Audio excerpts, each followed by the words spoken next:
Salut à tous, j'espère que vous allez bien. C'est Sport Foot Mercato TV officiel. On va parler aujourd'hui de l'actualité du foot et du mercato de cette semaine. Donc on commence tout d'abord avec ça.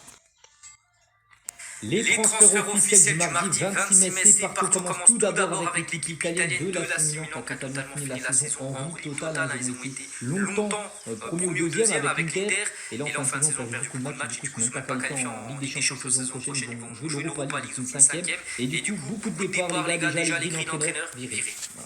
Donc, Giorgio Furlani, le PDG de cette équipe de l'AC Milan, viré. Igli Tari, directeur sportif de l'équipe, viré. Et Geoffrey Monconda, également chargé du recrutement de l'AC Milan, également viré. Et du coup, pour remplacer Allegri, on parle beaucoup de lui, les gars, Andoni Iraola, donc le coach actuellement de Bournemouth, en fin de contrat, en fin de saison, il va quitter à Bournemouth, il a déjà annoncé depuis quelques mois. Pour l'instant, c'est lui, les gars, qui pourrait être le remplaçant d'Allegri sur le banc de l'AC Milan. Toujours avec les entraîneurs également, un autre départ, cette fois-ci c'est en France, c'est Bruno Genesio. Et le LOSC annonce le départ de l'entraîneur français. Et on parle beaucoup de Bruno Genesio, peut-être du côté de l'Olympique de Marseille, pour peut-être être le remplaçant d'Abibay, qui devrait aussi partir là d'ici quelques jours. Et du coup, ce remplaçant sur le banc de Lille, on parle beaucoup du fils de Carlo Ancelotti, Davide Ancelotti, les gars, le LOSC impose pour Davide Ancelotti afin de succéder à Bruno Genesio. Olivier Létang, donc le président de Lille, apprécierait énormément le profil de l'entraîneur, qui sera actuellement en tête de la shortlist lilloise.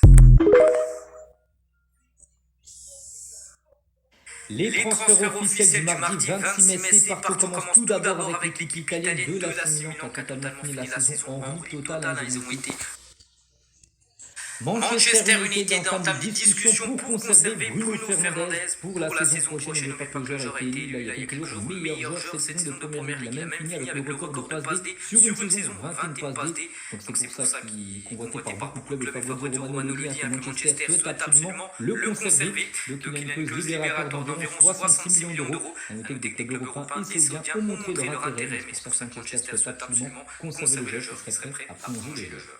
On va parler cette fois-ci de Tottenham qui a coché le nom de Savigno en vue du mercato estival. Donc Savigno, les gars, j'en suis dit, mais il joue très très jeune comme cette saison. Donc l'attaquant de Manchester City serait ouvert à un départ pour reprendre un peu de temps de jeu. Et Tottenham très intéressé. Des nouvelles également concernant Antonio Rudiger en fin de contrat là dans un mois, enfin le mois prochain en gros. Donc le Ramenais Antonio Rudiger serait tombé d'accord pour une prolongation de contrat d'une saison supplémentaire jusqu'au 30 juin 2027. Et on finit aujourd'hui avec Maurizio Sarri, donc l'entraîneur actuellement de la Lazio, donc il devrait partir et il devrait devenir le nouveau coach de l'Atalanta Bergame, d'après Fabrizio Romano.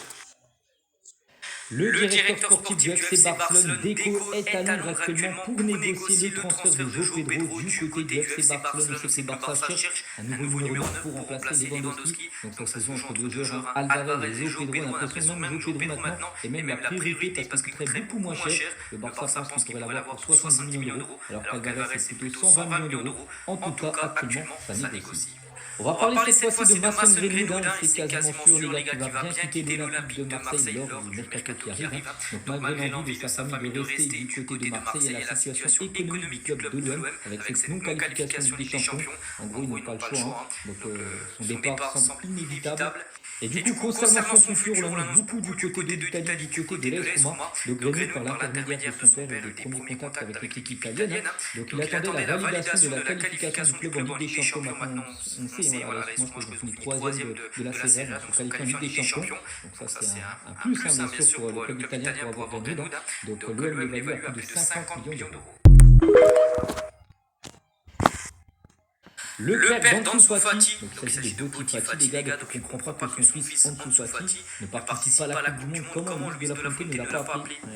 Donc il a dit en tout a terminé la saison mieux que n'importe quel autre attaquant espagnol. Pourtant, il n'a pas été appelé pour la Coupe du Monde. C'est dommage. Sûrement s'il avait joué régulièrement pendant longtemps, il aurait été appelé. C'est évident pour lui. De nouvelles opportunités viendront.